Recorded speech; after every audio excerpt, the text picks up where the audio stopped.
Ny tenisy ambony latabatra dia fantatra ihany koa zao fa hiatrika ny fidina amin'ny tompon-dakany Afrika amin'ny sokajy izany antsika atsy amin'ny nosy Maurice amin'ny volana May iny.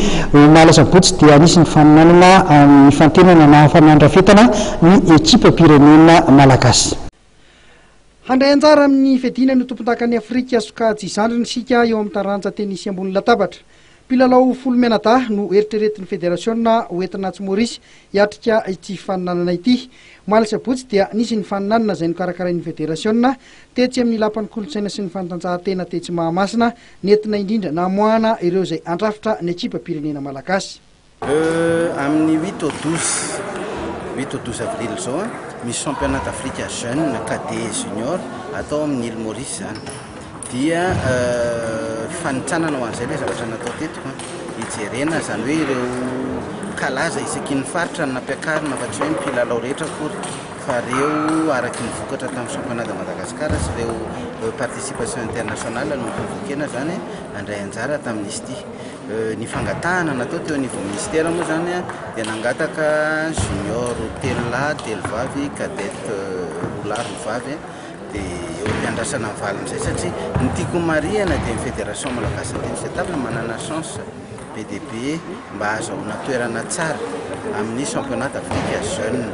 Efa miprovena moa zay tamin'ny CJSOI farany teo satria hitanareo fa voalohantsika nahazo médaille d'or maro, zone 7 ihany koa voalohantsika nahazo médaille d'or. Zao zany fotoana tokony hoe andraisana anjara indray ny championnat d'Afrique ary ny tiana marihana zany dia hoe nakekezina aty amintsika izy dia somary mampalahelo ireo sanatria tsy afaka mandray anjara amin'izay tsika satria efa mba natao amin'ny île Maurice le izy mba moramora ny frais avy eto Madagasikara.